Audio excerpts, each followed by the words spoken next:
It's My Nerd World, a Star Wars podcast, and we have a lot to talk about.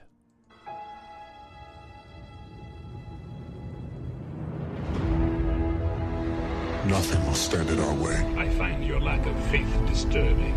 I will finish what you started. Who are you? I'm no one. There are stories about what happened. It's true. All of it. The Force. It's calling to you.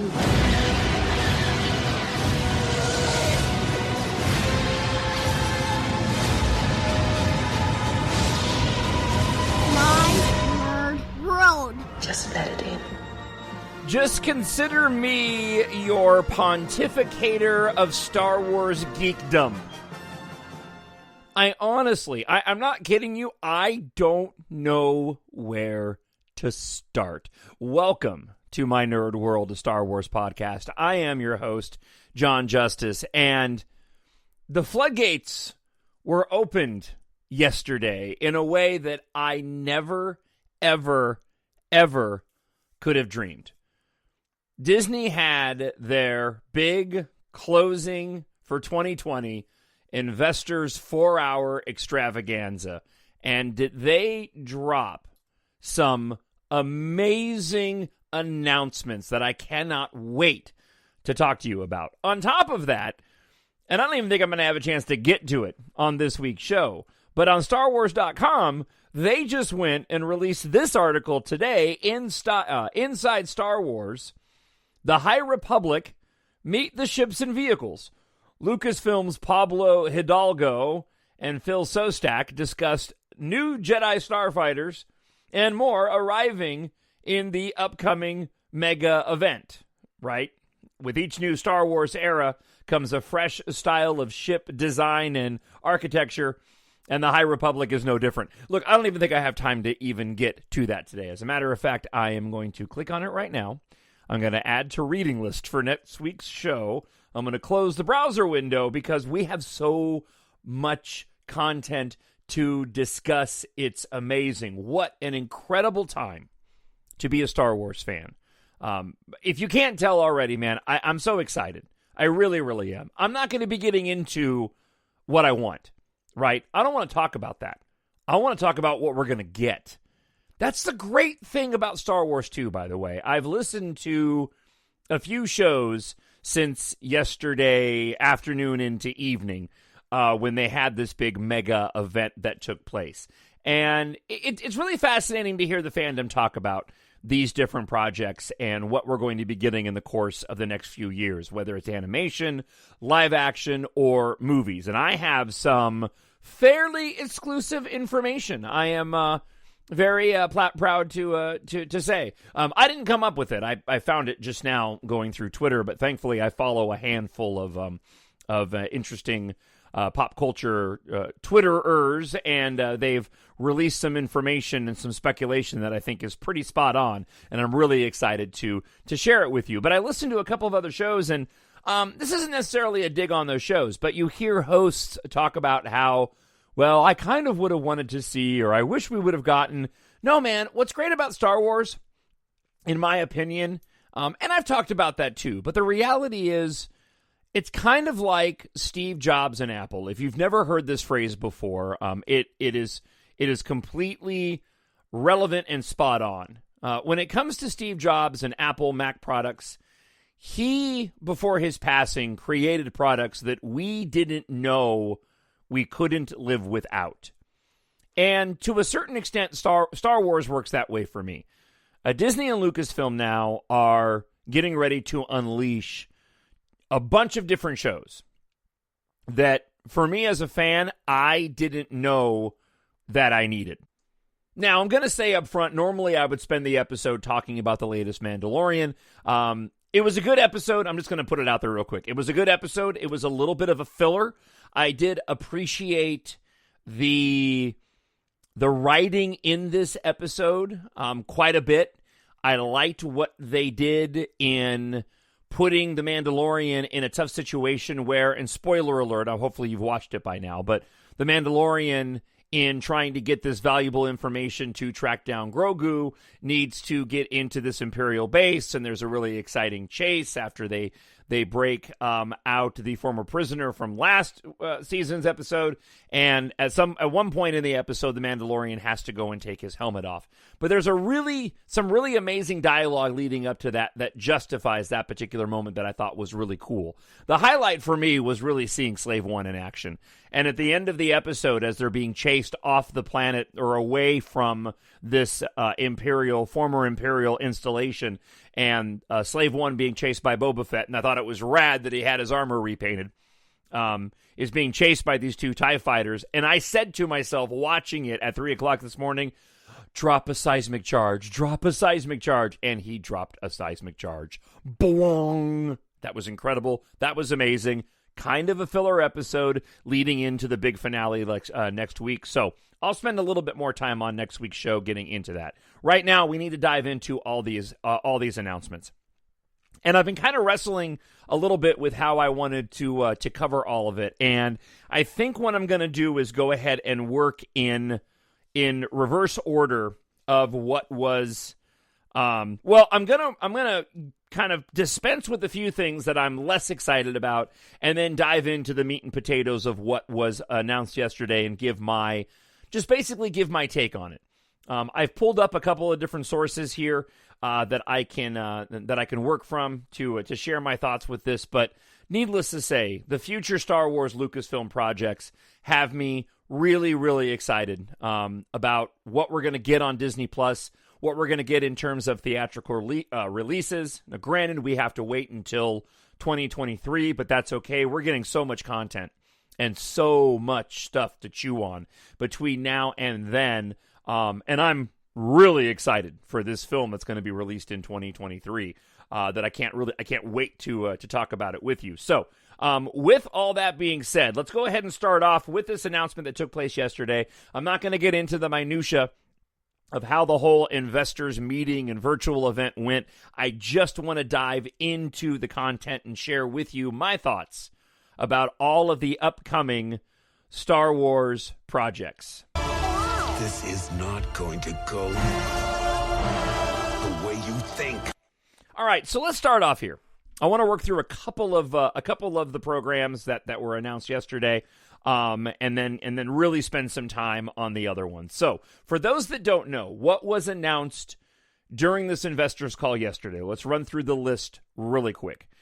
We have the live-action Ahsoka show. We have the live-action Obi-Wan Kenobi show that Hayden Christensen will be reprising his role as Darth Vader in. We'll talk about that, obviously. The Cassian Andor show. We have the Lando show. We have Rangers of the New Republic. We have the Rogue One film. We have the Untitled Taika Waititi movie. We have the live-action The Acolyte. We also have animation in the form of The Bad Batch, which we knew about. Visions, which will be some anime-style Star Wars content.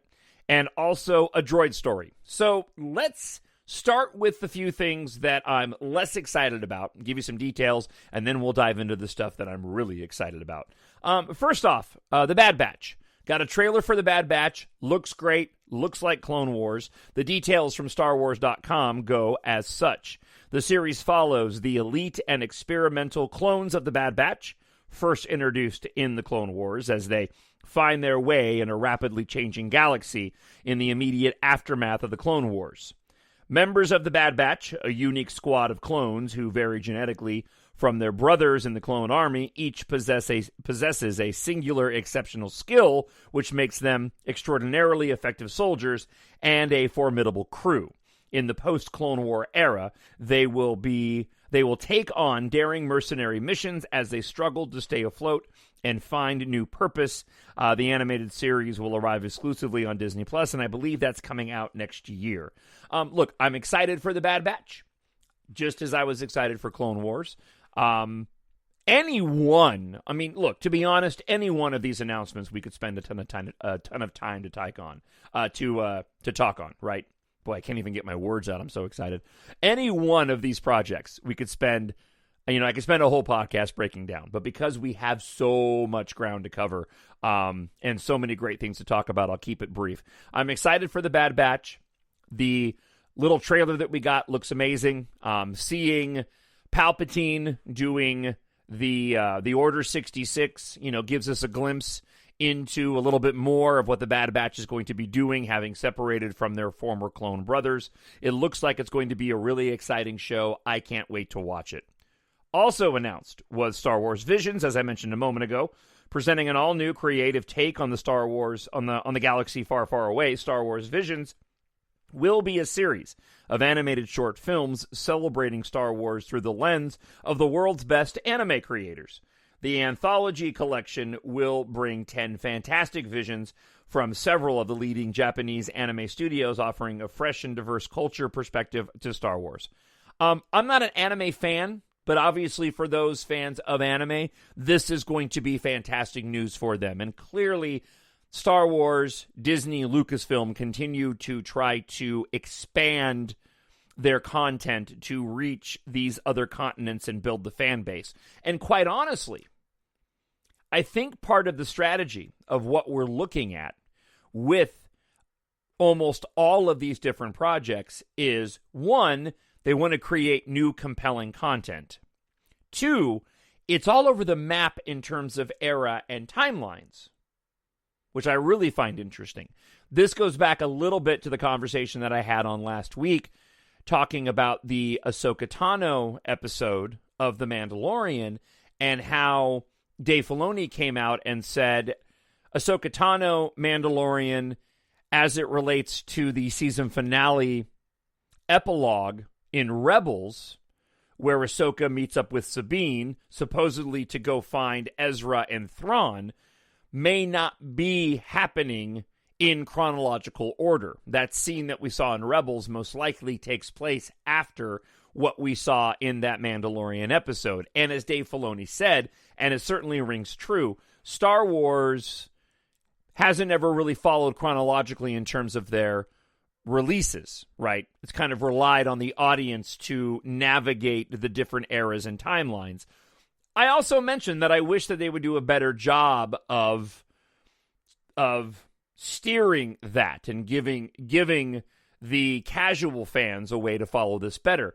That being said, what I think the strategy is, and this goes off of the article that I covered last week about Disney Plus and what they found out, meaning when they released that 4-part or that final season of Clone Wars, and also The Mandalorian and all its Clone Wars efforts, and all its Clone Wars episodes, it has bolstered exponentially the viewing of the Clone Wars animated show and all the seasons that are available. Same thing with Rebels. What I think is happening here is not only is Disney expanding their horizons, and as they said in the announcement this week, broadening the Star Wars universe, they're also doing it in such a way that casual fans who get introduced to this fantastic new content will potentially go and seek out the older content that relates to it. Obi-Wan Kenobi, bringing in Hayden Christensen, probably a part of the storyline from the get-go, but that is going to bring individuals to the prequel trilogy. Lando series is going to bring people to the Solo movie. You follow me here, right? What we have going on with Ahsoka, Raiders of the New Republic, and Mandalorian, again, that goes back to Clone Wars. What we have with the Acolyte series that was announced as well, happening on the back end of the timeline era of the High Republic. You have the relationship that it could potentially have with the prequels and the Phantom Menace, but more importantly, I think, is what you have a show that's going to focus on the backside of the era of the High Republic, getting people excited for what happens in the High Republic, which is clearly a part of the plan. Also, there's a little tidbit that I'll wait when I get into where I think the Taika Waititi movie is falling in with all of this. This is all very calculated in my opinion. Choosing the right stories, the right projects to create the best Star Wars content, while also giving the fans a roadmap to discover the previous Star Wars content that they may not have gone and spent time with before. Getting back to what was announced yesterday, also animated, a droid story. As Lucasfilm continues to develop new stories, the intersection of animation and visual effects offers new opportunities to explore. Lucasfilm Animation will be teaming up with Lucasfilm's visual effects team, Industrial Light and Magic, to develop a special Star Wars adventure for Disney+.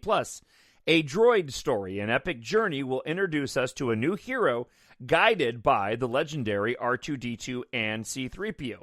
Now, what's interesting about this, I think, is the wording as it relates to the animation in and of itself and how they're teaming up with Industrial Light and Magic in order to create this show, which tells me that they're probably planning on doing something unique that we as fans haven't seen before. So look, I'm excited for all three of these different projects. Probably the animation one, the anime one, the least amount so. Any one of these, I'd be spending a ton of time talking about, but we've got a lot of other stuff to chew on. As always, what do you think?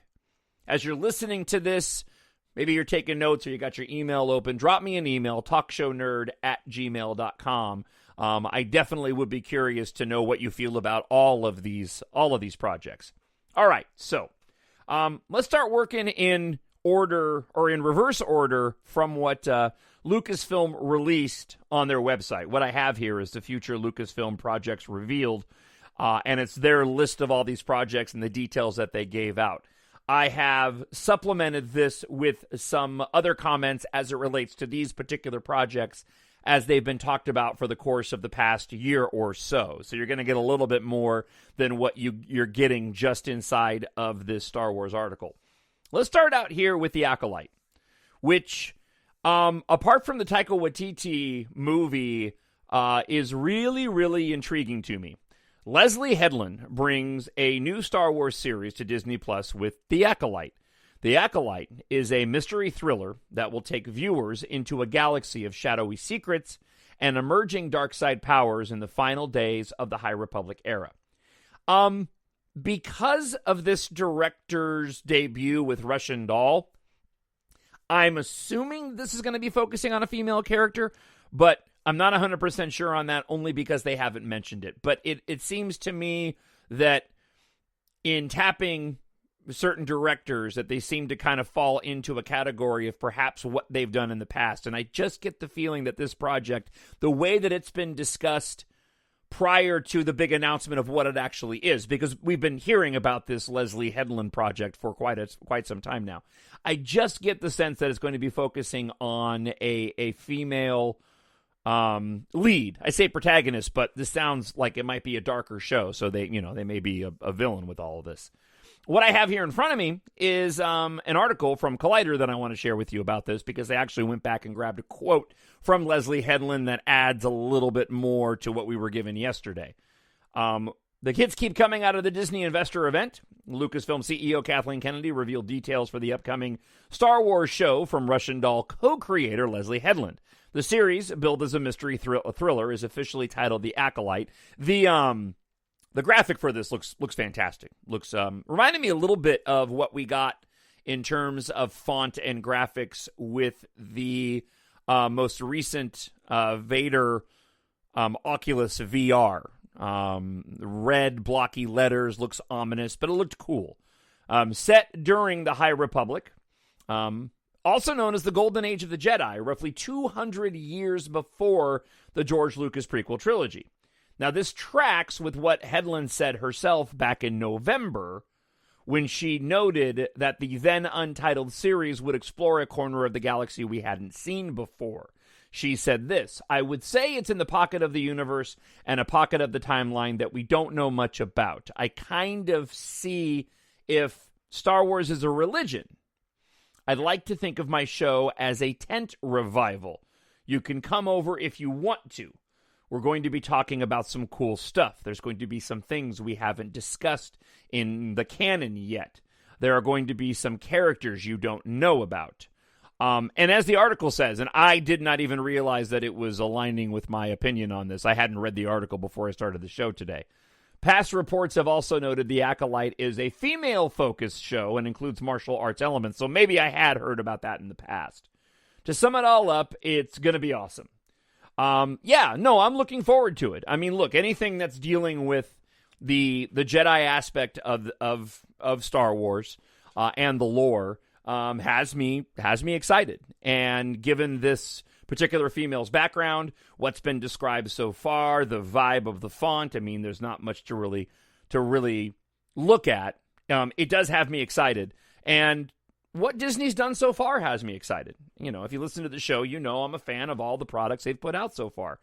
And as Disney has moved forward, and they even said in the investor call, they're of the opinion that it needs to be quality, not just quantity. Disney needs to compete with all of these other streaming platforms. And the only way they're going to do that is by bringing new, fresh, great content to the Disney Plus app. And because they own all these IPs, it makes all the sense in the world that they're going to give us a lot of Star Wars content, right? So yeah, I'm really excited for this. And what they've given us so far with The Mandalorian and the films has me really, really psyched for a show like this. All right, moving forward, we go to Andor. Of course, this is a show that we've known about for quite a long time now. Andor, a tense, nail-biting spy thriller created by Tony Gilroy, set to arrive on Disney Plus in 2022. Diego Luna reprising. I'm sorry. I've done a lot of talking today. So I did the show this morning, and then I came home and I recorded the audiobook, 4 or 5 chapters for Gon Corbin and the Asteroid of Misfortune, which comes out 1 month from now. I recorded about 3 hours of that, took a nap, and now I'm recording this. So forgive me if I'm a little bit tongue-tied. Back to Andor. Diego Luna, reprising the role of Rebel spy Cassian Andor from Rogue One, will be joined by a fantastic new cast that includes Stellan Skarsgård, Adria Arjona, Fiona Shaw, Denise Goh, Kyle Soller, and Genevieve O'Reilly as Mon Mothma. Kind of what we had expected. Production kicked off 3 weeks ago in London. There was a nice little behind-the-scenes reel that they aired with the announcement of Andor. A lot of it had Rogue One footage in it, right, because it's going to mirror Rogue One. The concept art is really what got me excited. Some of the pieces of concept art looked really, really cool. And look, I'm a fan of Rogue One, and as we've, talked about on the show, I know for a lot of people, it's their favorite Star Wars movie. So this is obviously going to be a hit. Looks to be a longer series. We kind of have different definitions going of limited series and full series. Like the Obi-Wan Kenobi is a limited series, probably 6 episodes, where it sounds like Andor is going to be a series that's going to have multiple seasons, much like The Mandalorian. Speaking of which, by the way, the only thing I was bummed out about with the whole investors call was the announcement that The Mandalorian was not going to drop season 3 until Christmas of next year. So we're going to have to wait a few more months to get our fix of Mando next year. And I'm not sure what's going to be filling in the gap apart from the Bad Batch, because none of these other shows are ready to go. So I thought that was rather interesting. Could be COVID related, but I'm not sure. All right, moving forward. Lando. Everyone's favorite scoundrel, Lando Calrissian, will return in a brand new event series for Disney+. Justin Simeon, creator of the critically acclaimed Dear White People and huge Star Wars fan, is developing the story. No word on when it's going to be released. Also no word on Donald Glover reprising the role as Lando. I assume it's going to be Donald Glover. The font and the way the logo looked certainly evoked more of Solo than it did Billy D. Williams later. I was talking about this with Drew, who I do the show with on Twin Cities News Talk here, my full-time job. We were discussing this during our post-show podcast today. I talked quite a bit about it. If you're curious to go check it out, if you go to the iHeartRadio app and search Justice and Drew, look for the post-show for Friday, December 11th, when this is being recorded and when I recorded that. And we spent the whole post-show pretty much talking about what I'm discussing right here as well. I had made the assumption that this would take place after the events of Solo. However, Drew pointed out, yeah, maybe, but if it takes place after the events of Solo, and we're going to have Donald Glover, which I believe that we are, they probably just haven't signed the contracts yet, which is why they weren't able to go and announce his name. That if they did do it after Solo, he wouldn't have the Millennium Falcon. I'm not sure that's a deal breaker. You could always give Lando another ship, another cool ship, something iconic, something to sell more toys with. I know, that's such a hack thing, but still. So actually, you know what? Now that I think about it, I'm going to go with after Solo. I think that makes more sense, because if you have it after Solo, then you have the opportunity to bring Han Solo into the mix. You have an opportunity to, well, you still would have an opportunity to bring Kira into the mix if you wanted to, if it was pre-Solo. But I still think there's more opportunities having it happen after Solo, because there's a couple of years there. Well, you can actually go as far forward in the timeline with Han Solo as you want to go. So I'm excited about this, right? Should be live action, I'm assuming. They didn't specify, but given that they've tapped this particular director, I can't imagine it's not live action, and no word on when this is coming out either. All right. Now we get to something that I'm super excited about and had no idea, I don't think any of us knew we were going to get, and that is Rangers of the New Republic. Set within the timeline of The Mandalorian, this new live-action series from executive producers Jon Favreau and Dave Filoni will intersect with future stories and culminate into a climactic story event. That is going to be taking place with Ahsoka, which we'll talk about next, and The Mandalorian. So we've heard these rumors for a long time, and this is what it was, that there was going to be some type of Game of Thrones-esque storytelling within the Disney Plus live-action series, right? So this is what it is. It's going to be Ahsoka, Rangers of the New Republic, and The Mandalorian all culminating together as they intertwine into a climactic story event. How far down the line that takes place remains to be seen. As to what Rangers of the New Republic is, my guess is that, like so much of what we've gotten in The Mandalorian Season 2, the introduction of the, basically, for lack of a better term, the X-Wing cops. That's what they've been, right? The two X-Wings that have been showing up, Dave Filoni's been playing one of them. I don't think he's going to end up being one of the stars of the show. But with the other pilot now, who's been in 2 episodes, the one where the Mandalorian has Frog Lady and they crash on the snow planet, and then also one of the more, the Ahsoka Tano episode. He shows up at the end of that one. Was that episode? I think it was that episode, wasn't it? If I'm not mistaken. Oh no, it was the last episode. It was the last episode here. That's where he shows up again. He shows up with Cara Dune and goes and has a discussion with him. Oh no, I'm sorry. Gosh darn it, I got it wrong. It was the episode that this boy, I am botching this podcast so bad today. It was the episode directed by Carl Weathers, where they had to go to the Imperial installation on Navarro. At the end of that, the New Republic cop shows up to Cara Dune, and that's right before she ends up becoming the Marshal, and he gives her that big coin.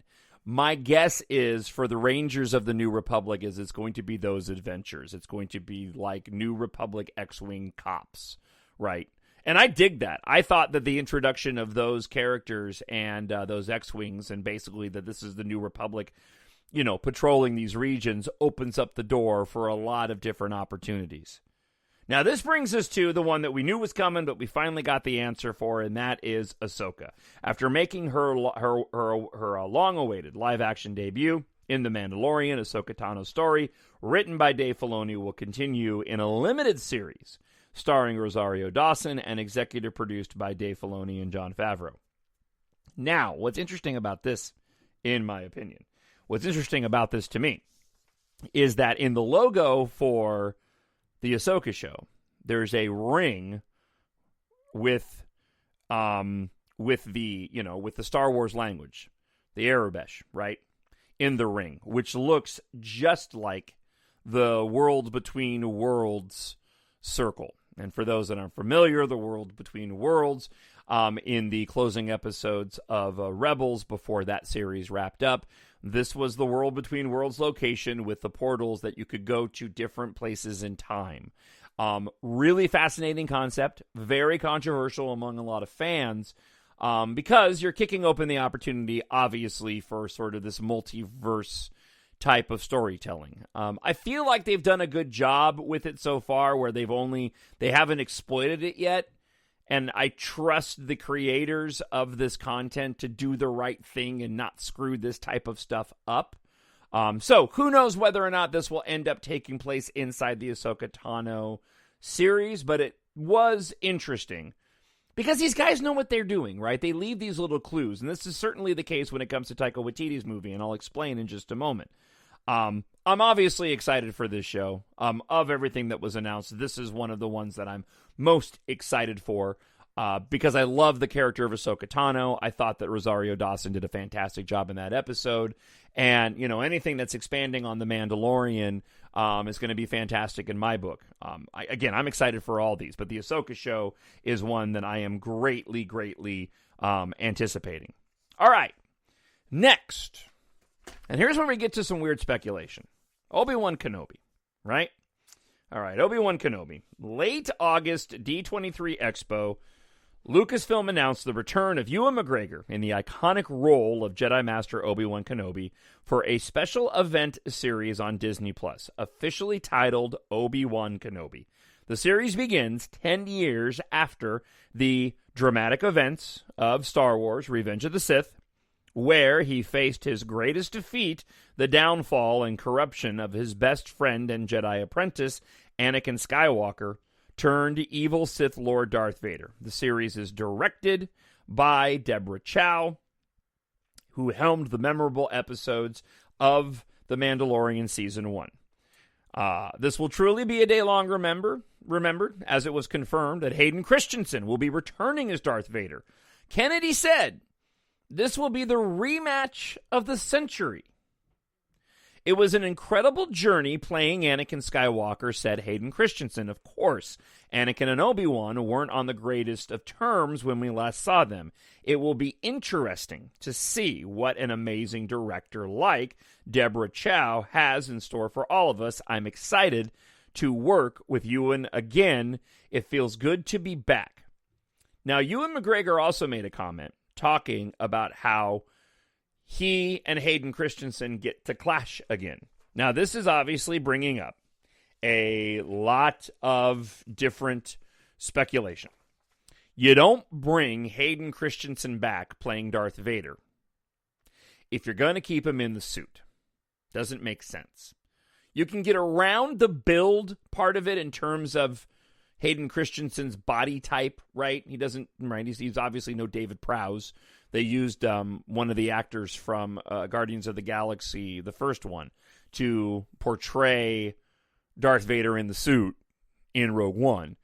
We did get Hayden Christensen in the suit at the end of Revenge of the Sith, right? And I think we all could tell it looked a little smaller. As a matter of fact, if you've ever seen the behind the scenes on it, his head is only like halfway up inside the helmet to make Darth Vader tall enough. So I got a couple of different theories on this, and I would really love to hear what your thoughts are with regard to this as well. This was supposed to be a movie, for those that don't know. And it was supposed to be announced right around the time that Solo debuted. But of course, Solo didn't perform in the box office the way that Disney had hoped. So the project was shelved. There were some other directors attached to it. It was going to be a series. It wasn't going to be a series. And then eventually they came back around, find the right person to helm it, and decided to turn it into a limited series and made the announcement. But back when it was being discussed before as a movie, there were angles of this and a lot of rumors and speculation from those that were close to the project that this was supposed to be, it's 10 years after Revenge of the Sith. You've got Obi-Wan Kenobi kicking it, watching over young Luke on Tatooine, suffering from PTSD. If that still is the case, if he's suffering from PTSD, then perhaps what we're looking at within this show is Obi-Wan Kenobi dealing with some mental issues that bring about flashbacks, in which case we get different circumstances in which Ewan McGregor and Hayden Christensen could battle once again, but it's more through Force visions. I think there's potential they could play with a bit of what we've seen happen, say, in The Rise of Skywalker, right? These things have been in development for a long, long time, and these content creators talk with each other and borrow ideas from each other. And if they were planning on including something like the Force Skyping connections that we did in The Last Jedi and The Rise of Skywalker, then perhaps those ideas were actually born out of ideas from the Obi-Wan Kenobi show. There's that possibility. There's the possibility of flashbacks, right? Much like we would have gotten in old, Vietnam War films of individuals dealing with PTSD where they get flashbacks to their time, during war, and we get to see those scenes. I mean, countless movies have done that. It's Christmas time. Lethal Weapon pops into my head. That wasn't necessarily a flashback, but they certainly did sort of evoke that with the end of that film with Mel Gibson battling Gary Busey. This is a Star Wars podcast. Let me get back to my point. The other thing that I think is possible, this might be a bit of a stretch. I actually have two things that are a bit of a stretch. So the last one's a real big stretch that I don't think is going to happen, but it's fun to throw out there anyway. So I know that people have already been discussing that if they battled on Mustafar, and then we saw them, battle again on, in A New Hope, that we can't see Obi-Wan and Darth Vader connect again prior to those two. I kind of disagree. There is some wiggle room there. We're dealing with a movie that George Lucas didn't realize was going to become what it became way, way back in 1977. The last time I felt it, I was in the presence of my old master, okay? So I think there's some wiggle room there where we can do a little bit of retconning that perhaps there is one more altercation between these two individuals prior to their final altercation on the Death Star that resulted in Obi-Wan Kenobi sacrificing himself so Luke can get away. I certainly wouldn't have a hard time with that if they did that, as long as they handled it correctly, and I seriously do not doubt that if they are going to go that route, they're definitely going to handle it correctly. Okay, so this brings you back to, all right, John, fine. Let's accept that Obi-Wan Kenobi and Darth Vader faced off before they got to A New Hope. By the way, I think it would be interesting if it was somewhere in between if the energy level between the two of them was somewhere in between what we experienced in Revenge of the Sith, which was really, really kinetic and fast, versus what we saw in A New Hope, which was none of those things. If we got another fight between Obi-Wan Kenobi and Darth Vader, but it was somewhere in the middle in terms of intensity, that bridged the gap to the fight in A New Hope and made it a little bit more believable now, right? In the wake of newer content to making it look really slow by comparison. But then we're back to Hayden Christensen not being in the suit. Well, if he's Darth Vader in the suit, then why do you have Hayden Christensen? Okay, you could put him in the suit, and you could use Hayden Christensen for those flashback scenes like I mentioned. Or, here's a possibility. We already know because of Rogue One, and because of The Empire Strikes Back, that Anakin Skywalker does not always have to have his helmet on. He's in the back to tank in Rogue One, right? Helmet's not on. He is using a breathing apparatus, but his helmet's not on. And in The Empire Strikes Back, we see the helmet lowering onto his head. He's inside that white chamber without his helmet on. So I think there's a possibility here that you actually could have a literal face-to-face between these two characters of Anakin Skywalker, but he's Darth Vader now, maybe with just a breathing thing in his mouth, but Hayden Christensen in the makeup, and an Obi-Wan Kenobi. The other idea I had, which is a stretch, and I do not believe for a second that this is going to happen, is that they actually carry the Obi-Wan Kenobi series all the way into the events of New Hope and show that final confrontation again, but they change it and make it more kinetic. I don't believe that's going to happen. I think one day we'll get a remake of the original trilogy, but probably long after I'm dead. However, just a thought. I say it, and I almost feel stupid saying it, because you and I both know the fandom would freak out if they actually went and did that. But what do you think? I really am interested to hear what your thoughts are on how they can handle this. Hayden Christensen's coming back as Darth Vader for an Obi-Wan Kenobi series that takes place 10 years after Revenge of the Sith. And nobody believes they're getting Hayden Christensen back just to put him behind the suit, and he's not doing the voice, as far as we know. I think the logical thing is probably flashbacks, or trauma because of PTSD, where Obi-Wan Kenobi ends up having these visions of having to face off against him again. So we'll find out in pretty short order. They didn't give a date on this. I'm assuming it's probably going to be sometime around 2022, since production has already started. I don't think we'll get it as early as next year. All right, moving on. Now we get to the two different movie announcements, and we're going to spend a little bit of time talking about this. Something inside me has always been there. But now it's awake. And I need help. A brand new Star Wars feature with acclaimed filmmaker and Academy Award winner Taika Waititi is in development. Kathleen Kennedy said Taika's approach to Star Wars will be fresh, unexpected, and unique. His enormous talent and sense of humor will ensure that audiences are in for an unforgettable ride. That's all we got. However, that's not all we got. So, along with this, and I don't believe that Disney does anything without thinking about it first, because they know how us fans are. We got two different images attached to this Taika Waititi announcement. Okay. Now, this movie is not expected until 2025, so we got a lot of time ahead. So this is probably the only time for a long time that we're going to be talking about this, unless further information were to come out about it. Okay. That's at least what the film slate is.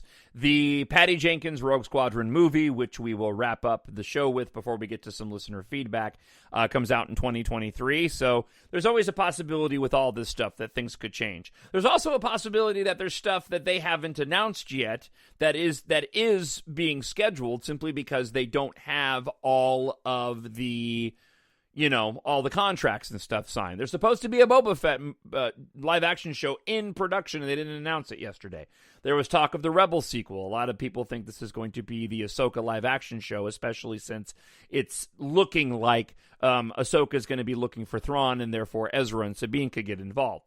So any of these things can change, and there can be projects that we still don't know about that'll be announced at a future date. So as of right now, the best speculation is that the Taika Waititi film is going to come out in 2025.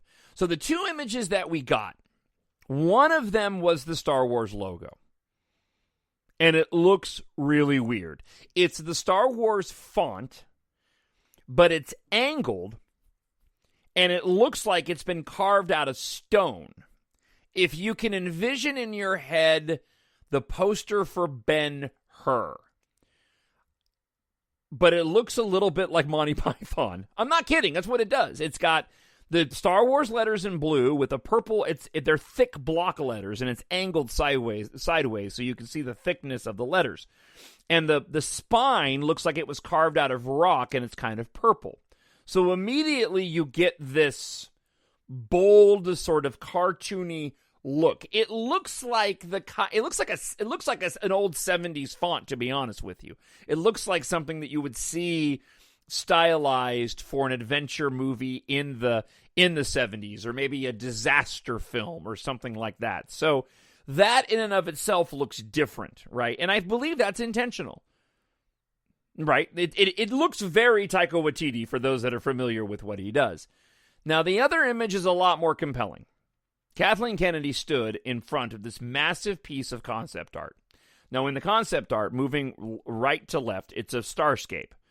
Barely visible when you look at all the nebula and all the colors that are involved in this photo. You get a starscape art off to the right, and looks like what to be is a shining sort of orange and yellow nebula with maybe an asteroid field.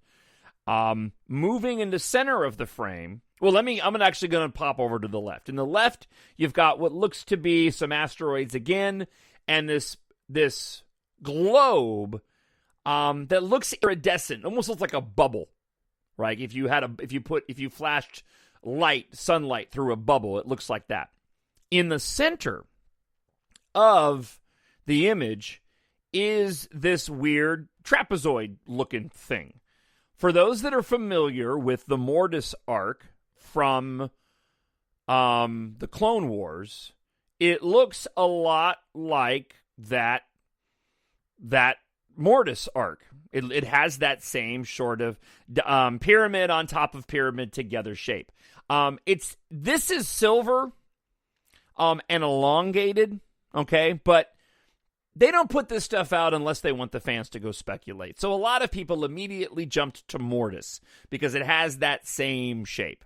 However, Jordan Mason on Twitter posted something rather interesting. Now, Jordan Mason is he's a pop culture commentator. I'm going to pull up his Twitter right now so that I can. He is the editor-in-chief of Cineflix, founder of @Real Outreach Charity, writes for @Star Wars Bylines, occasional artist for Tops as well. Okay, so he tweeted this out. It's the photo that I was talking about, and then he added a tweet. Might read this for no specific reason. And he's holding the book Star Wars Dawn of the Jedi Into the Void by Tim LeBon. All right, I'm game. Let's play. What is Dawn of the Jedi Into the Void? Now, before I explain this, there's a couple things I want to add. Benioff and Weiss were supposed to do a series of films, and then they left. There was a lot of speculation that what they were going to be doing was going to be Old Republic related. Okay, so we know that we've got the High Republic now, and what Benioff and Weiss would be doing was something akin to Game of Thrones in the Star Wars universe, but going way, way, way back in the timeline. People have speculated this about Rian Johnson and what he was supposed to do as well. By the way, I'm going to say up front, with regard to Rian Johnson, yeah, I don't know if that whole thing with him is on or off. As a matter of fact, he's just been tweeting. I have his notifications on still from the Star Wars days. No, he's not tweeting about Star Wars. When it comes to what Rian Johnson is going to do, I don't know, man. Until I hear differently, I'm kind of thinking that whatever Rian Johnson was going to be working on is put on the back burner. But there's a lot of things that came out there. Kevin Feige was supposed to be doing a Star Wars movie. There was the director of Slight was supposed to be doing a Star Wars project. So, again, who knows at this point in time? All right, so back of Dawn of the Jedi. This could have been what Benioff and Weiss were working on. And my expectation here is, if Disney is putting out Rogue Squadron in 2023, which I believe happens post The Rise of Skywalker, okay, so, but it doesn't sound like this is laying the groundwork for a future saga film. I do believe that Disney is going to want to get back into the saga film game. They're going to want to do something akin to the original Star Wars films. They're doing somewhat of this on the Disney streaming service, but to me, it's all about that theatrical experience, and eventually they're going to need a series of films, right? Putting this way out because of the stupid pandemic makes a lot of sense. It would make sense to me that Taika Waititi might be introducing something weird and different, but that this might be the beginnings of a new saga going back before the High Republic. So back to Dawn of the Jedi. What is that? It is this. Dawn of the Jedi Into the Void is a novel written by Tim LeBon. It is a tie-in to the comic series of the same name, set around the same time as the comic's first story arc. The novel was released on May 7th in 2013 and included in the short story Eruption by John Ostrander, and an excerpt of the first part of Dawn of the Jedi, The Prisoner of Bogon, as well. So, getting into the publisher's summary of what this is, on the planet Tython. Oh, well, isn't that interesting? We just went there last week in a Mandalorian episode. And the little Grogu sat on a Jedi Temple rock and connected with somebody. Huh. You think that's a coincidence? Yeah. On the planet Tython, the ancient Jedi Order, J-E'-D-A-I-I Order, was founded. And the feet of its wise masters, Lannery Brock, learned the mysterious methods of the Force and found her calling as one of the most powerful disciples. But as strongly as the Force flowed within Lannery and her parents, it remained absent in her brother, who grew up to despise and shun the Jedi. and whose training in its ancient ways ended in tragedy. Now, from her solitary life as a ranger keeping order across the galaxy, Lana Rhee has been summoned by the Jedi Council on a matter of utmost urgency. The leader of a fanatical cult obsessed with traveling beyond the reaches of known space is bent on opening up a cosmic gateway using dreaded dark matter as a key, risking a cataclysmic reaction that would consume the entire star system. But more shocking to Lana Rhee than even the prospect of a total galactic annihilation is the decision of her Jedi masters to task her with the mission of preventing it, until a staggering revelation makes clear why she was chosen. The brilliant and dangerous madman she must track down and stop at any cost is the brother whose death she has long grieved and whose life she must now fear. Now, apparently, within this story are objects that look just like the one that was presented during that investor's call for the concept art for the Taika Waititi movie. The plot summary goes like this. Lana Rhee, she's a Jedi Ranger, is tasked by the Jedi Council to stop her own brother, Dalian Brock, who had been presumed dead earlier. Dalian, who's never wanted to be a Jedi Ranger and who abhorred the Force, plans to activate the Hypergate on Tython. Yeah. But if it occurred, a black hole would form and swallow up the Tython system, causing the death of all its inhabitants. He wants to do this because he believes that it will allow the inhabitants of the system to expand outward throughout the galaxy. Lana Rhee travels throughout the Tython system, searching for her brother with the help of a Twi'lek rogue named Therese Sana. By the end of the novel, Lana Rhee tracks Dahlia back to Tython itself. And I'm going to stop here for those that may want to go and read this, because I don't want to spoil it for you, because actually I want to go and check this out. Now, look, this is part of Legends. It's part of a comic book series. It doesn't mean they're going to be doing the story as a one-to-one, but on the cover of the Dawn of the Jedi, it has that same trapezoidal, and I'm saying there is a trapezoid, right? Yeah, it's a trapezoid. I am seeing an image of what looks to be that same deal from what we saw in that image. So, we're going to have to wait a number of years before we end up finding out exactly what this is supposed to be, but be that as it may, that's pretty exciting, and that's some ancillary Star Wars material that I want to go and take a look at, because I'm always interested to see where they get the inspiration from. By the way, if you're a fan of The Rise of Skywalker, I would definitely go and take the time to track down the Dark Empire comic book series that came out, because there's a ton of stuff in that mirrors The Rise of Skywalker quite a bit. All right, the big one, especially for me, the next theatrical release for Star Wars. This falls under that category of not realizing that this is what I wanted. Never would have guessed it. I've had a Star Wars movie rattling around in my head for a long, long time. As if, right, if Lucasfilm ever came to me and said, we really love your EMBARK stories and would like you to write a Star Wars story, what would you do? I thought it would be fascinating to do a story about the creation of the X-Wing fighter, right? My mind raced with the idea of something like the movie Tucker with Jeff Bridges, if you remember. But something along the lines of, prior to the events and when we first saw the X-Wing fighter, when NCOM made it, that perhaps there was an engineer that was building starfighters for the rebellion, but they just couldn't match what the Empire was doing, and maybe he lost somebody in a battle and decided to create a new fighter that could be formidable against the Empire forces, and that ends up being the X-Wing fighter. That's what I always thought would be really cool. If you listen to the show, you know I'm a big fan of space vehicles. So when this announcement dropped, I was like, whoa, this is going to be awesome. The next Star Wars feature film will be Rogue Squadron, directed by Patty Jenkins, of the Wonder Woman franchise. The story will introduce a new generation of starfighter pilots as they earn their wings and risk their lives in a boundary-pushing high-speed thrill ride, and move the saga into a future era of the galaxy. We're going to get back to that. Patty Jenkins said this: "It's been a lifelong dream as a filmmaker to one day make a great fighter pilot film," said Jenkins.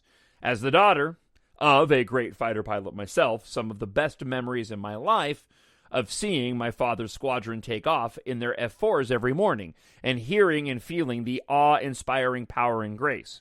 When he passed away in service to this country, it ignited my burning desire to one day channel all of those emotions into one great film.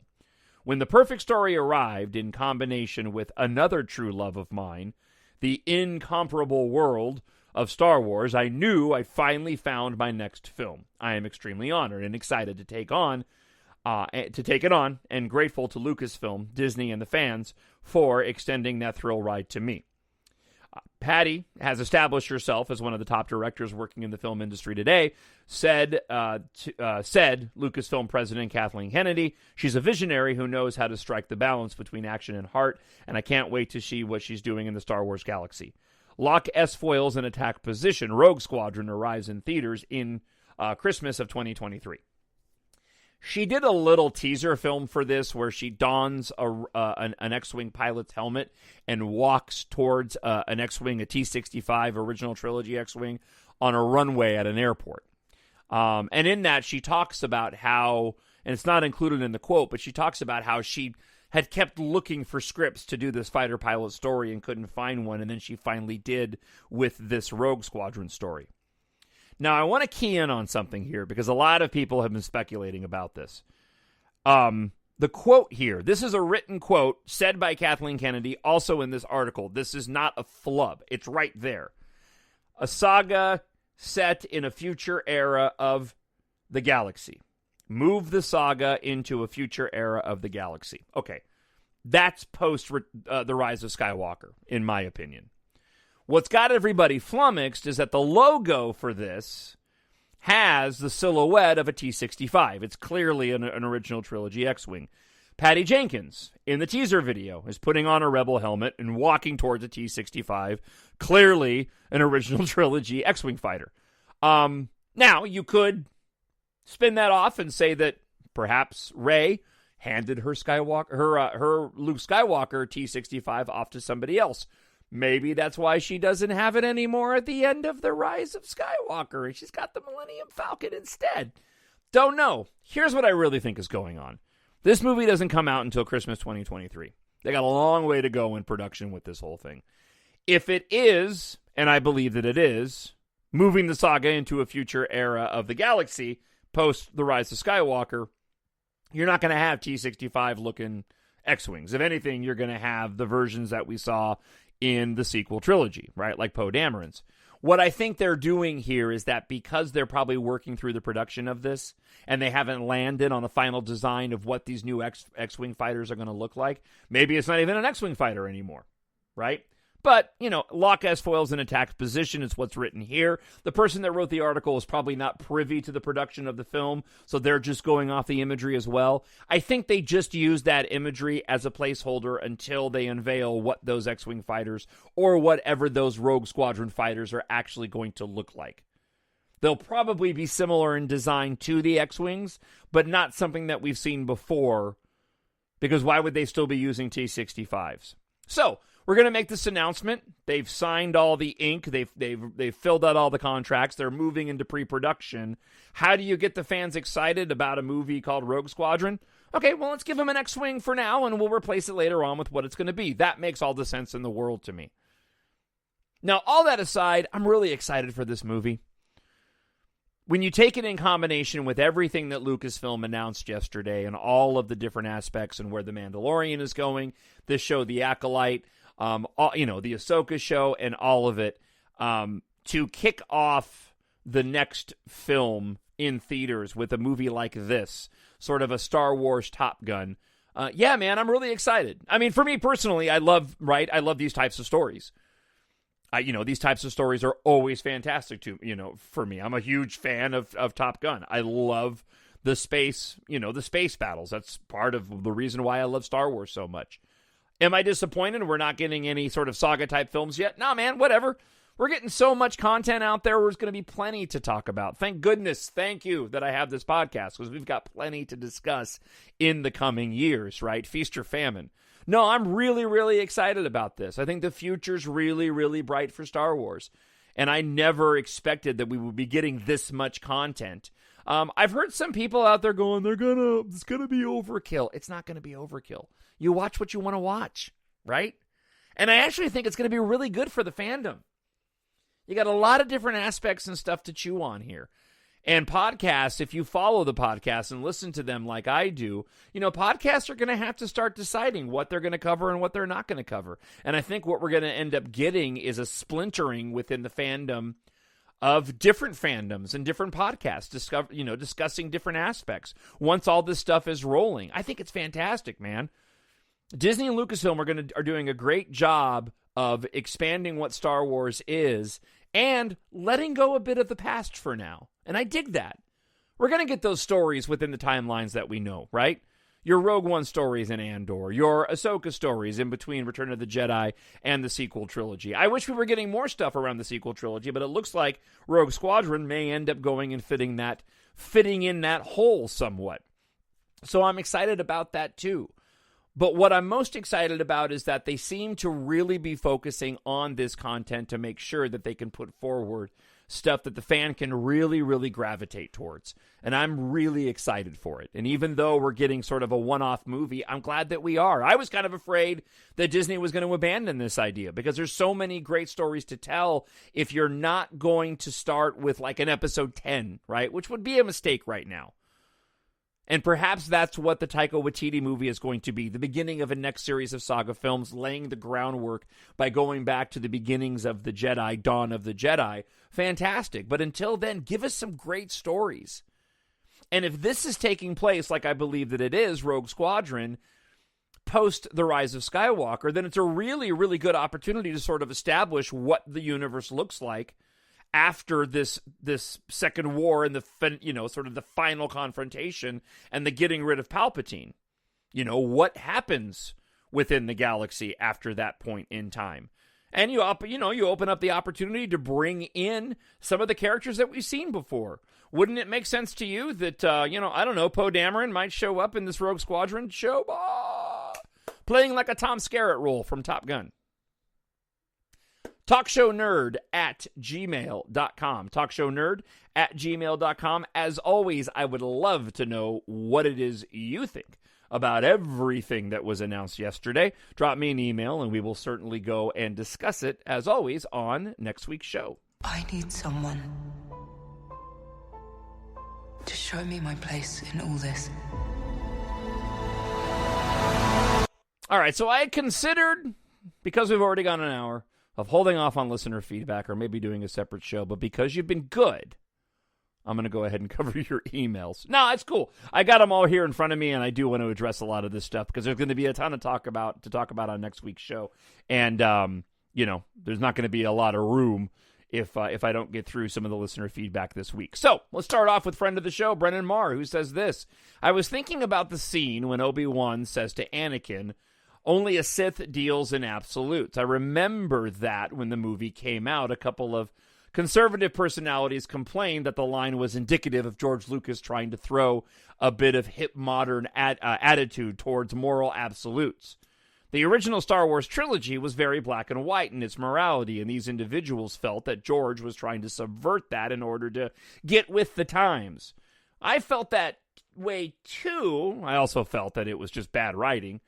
Brennan Marr goes on to say, until I got the idea that just because the character says it doesn't mean that it's true. One of the major ideas of Star Wars is the concept of certain points of view. We see statements from the characters all throughout the saga that express only their views and turn out only to be true in their minds. Recently, there was a stir regarding Kylo Ren's statement, "Let the past die, kill it if you have to." A lot of people, at least on the internet, thought that this was basically Rian Johnson's thesis statement for his movie. However, in the view of most people, that's not at all what he was trying to say with his film. What do you think about the statements of characters and their validity in the Star Wars saga?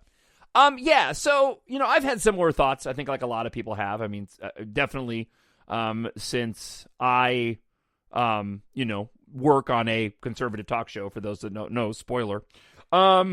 I thought about that too when the movie was released, but at the end of the day, I dispense with all that. I know that George Lucas has a lot of anagrams, isn't the right word. Avatars, or Newt Gunray was apparently supposed to be Newt Gingrich, and there were supposed to be references to Republicans in the prequel trilogy, and we all know the Vietnam aspect of what George was trying to do with Return of the Jedi. I don't care. You know, the undertone intent of what a content creator does in order to bring about inspiration doesn't matter to me nearly as much as the content does up on the screen. And, you know, a Sith dealing in absolutes doesn't really apply in the real world when you're comparing Star Wars rules to real world rules. I've talked about this before. The sense of morality and death, it's completely different in Star Wars as opposed to it is in real life. And I get tired, not you, Brendan, I appreciate your comment as always, but I kind of get tired when people want to inject their own viewpoints into stuff to try to create some larger point for how they feel. I try to dispense with that as much as I possibly can. Look, I'm a conservative. I don't hide it, but I try not to judge other people either. You know, is there a conservative message inside my EMBARK series? Maybe. I mean, it's the core of who I am as a Christian conservative, but I wasn't overt about it. I certainly would hope that a liberal or a non-Christian wouldn't read my EMBARK series, books 1, 2, and 3, available right now at Amazon.com. Search for Jon, Jon Justice, or just go to mynerdworld.net. I would certainly hope that, you know, somebody who didn't agree with me in terms of ideology wouldn't read my books and go, oh, that was some conservative garbage.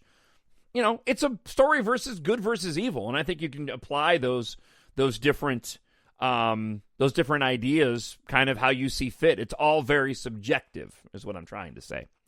All right, Disney Desi, you know, you're all friends of the show.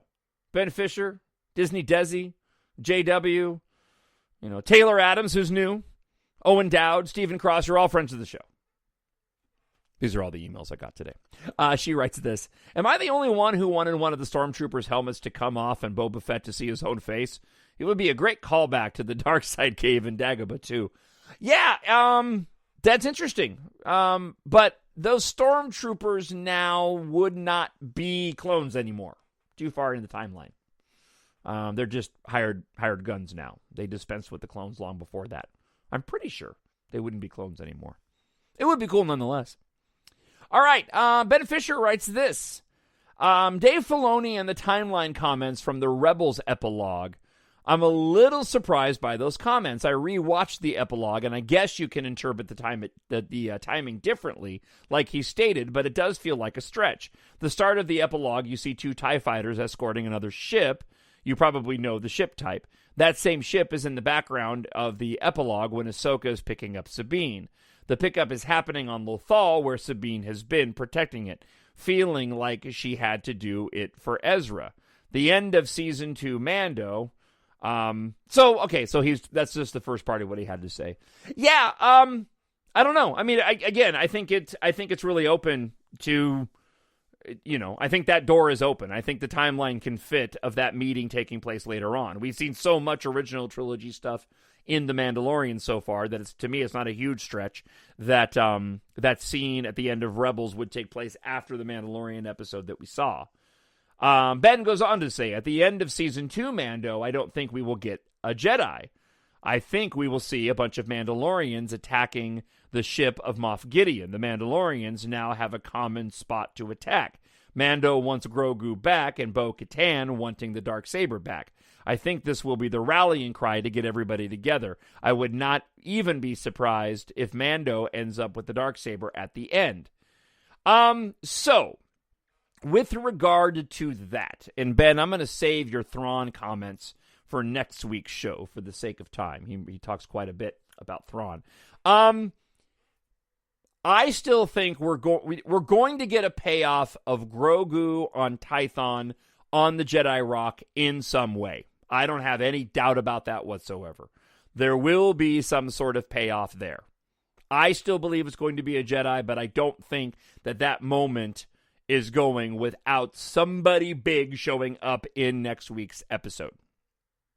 All right, JW wrote me several times this past week, and I appreciate it, so I'm going to run through several of those comments that came from different emails. Is it smart to bring back Mace Windu? JW says, no, it really isn't. What I don't like is how it's rumored that there will be a flashback scene to Darth Maul in The Mandalorian Season 3 or 4, which I don't understand the reason for. I think it would be out of place in the series. Yeah, I haven't heard any rumor about a flashback to Darth Maul at all.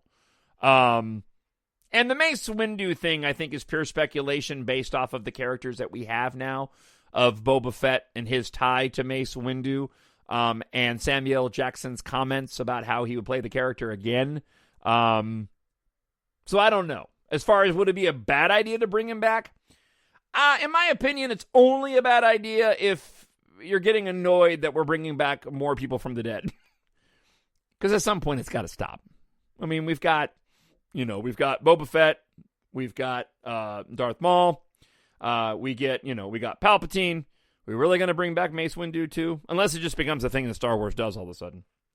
The one thing that bugged me about the scene with the Dark Troopers when they take Grogu back to the ship is the ship is right outside the planet's atmosphere, and there is no oxygen up there, so how is Grogu supposed to breathe? Let me stop here real quick. It's not just outside the atmosphere. I watched the episode again yesterday, and they fly above the clouds, but it is still very much in Atmo. It is not out in outer space. So I think Grogu can breathe just fine. I read the first 8 chapters, JW goes on to say, of Light of the Jedi from the High Republic era, and it's really good, so I'm looking forward to it. All right, cool. He says, thanks for thinking about me on the feedback portion of your show. I was surprised to hear you were glad to see me back. Yeah, man. You guys are fantastic. I miss you when you're gone. Let's see here. Yeah, excuse me. Jennifer Oliver, where you been? Hope you're still listening. Yeah, and Severin, too. I'm sort of rattling off people I haven't heard from in a while. This year has been a roller coaster ride of crazy events. He's been away for a while, taking time off listening to the show, so that's why he hasn't been there. He also put together a rather interesting data bank of Star Wars cards he created back in 2002 with all the updated characters from the Clone Wars and Rebel sequel trilogy. He shared a link with me, and he wraps up the email with, "May the Force be with you always, JW." Thanks, man. I'm definitely going to go and check that out. I appreciate it. Taylor Adams, new listener to the show, who I hope is caught up now, was listening to the Star Wars More Reaction to the Rise of Skywalker podcast from early in the year, and just wrote this: "Good God, this was so refreshing to hear." Thank you very much, Taylor. I hope that you're along for the ride and you continue listening. I try to keep it as positive as possible. Owen Dowd says, "I loved the prototype First Order transports in this episode. It's nice seeing the gap between eras. I have zero thoughts believing Mace Windu would make a comeback, and I honestly think that it will be Luke or an entirely new character. I also really love seeing Slave One's cockpit. It's nice to see that early prequel era aesthetic again." Yeah, man, and that was one of the rad things about this episode, where we got them in the cockpit even more and even more Slave One, and we saw how a portion of the cockpit actually is on a gimbal, and it stays level while the ship moves around. I thought that was rad. Stephen Cross says this: "I'm enjoying this series immensely. The second season has taken Star Wars to a new level, I think. I love how they're connecting to the prequels, Rebels, Clone Wars, and the sequels into this show. Hopefully, it will allow other doors to open in the Star Wars universe, in the Star Wars world in the future. I hope that in the next few years, we have a new trilogy after The Rise of Skywalker or before The Phantom Menace. Which Star Wars timeline would you like to see made into a trilogy? Always enjoy the show. May the Force be with you." You know what? If I had answered that prior to the announcement, I would have said that I wanted to see a trilogy that extended from The Rise of Skywalker. And while I still want to see that era, that's the era that I want to see explored the most, I'm actually kind of excited that if Taika Waititi is going back that far to the dawn of the Jedi that I mentioned earlier, I think I'd be okay with that. I think that'd be kind of cool. So we'll see. I don't know. I always like moving forward. I like moving forward in the timeline. I like the forward momentum. So, and I love, as you know, I love The Rise of Skywalker. I'm probably going to try to watch it tonight, actually. So yeah, but the fact that Taika Waititi might be perhaps starting something new, that's even before the High Republic era, I think really has some potential. So yeah, either really, really old or really, really new, just not somewhere in the middle of where we've already explored. I got through this before an hour and a half. I didn't think I was going to be able to do that. I hope you enjoyed the show this week. There's a lot of stuff to cram in there and a ton to talk about in the coming weeks as we close this horrible year out. Thank you so much, by the way. We got a couple more shows. I'll probably be taking a break on Christmas weekend, so probably one more episode next week, and then we'll take a break until the end of the year, most likely. But thank you so much for checking the show out, and I really hope that you've been enjoying it as much as I've been recording it. As always, quick book plug. If you like the show and you want to support it and you haven't picked up the books yet, or you're looking for a Christmas gift, audiobook, paperback, or ebook, I hope you'll take time to go and check out my EMBARK science fiction series. I'm in the process right now of recording the audiobook for Gon Corbin and the Asteroid of Misfortune. That is book 4 in the series. It can be read as a standalone or as book 4 in a link to the next trilogy, which will be books 5, 6, and 7. Those are all coming out next year. 4 books next year. So I hope you'll go and you'll check out the stories. If you tried EMBARK before and couldn't get into it when it first came out, I would encourage you to go and check back again. That book has gone through several different revisions, and I've been getting rave reviews off of the last version of it, which is available now at Amazon.com. There's a complete new copy edit on it. I've shortened it up slightly, added a few things. Nothing changes drastically from the story you know before, but it is the best version of the story. For those that are unfamiliar with it, let me give you a little bit of a preview of what to expect in EMBARK, and then I'll come back and close things out. For Earth, the end is near. Only a reluctant hero and the girl he loves have the power to save humanity's future. It's the not-so-distant future, and car culture is replaced by air and space flight, made possible by 2 of Earth's largest corporations. Flight mechanic Taft Guardia spends his free time racing through the skies with his 3 best friends and the girl he longs to be with, headstrong Keith Amaro.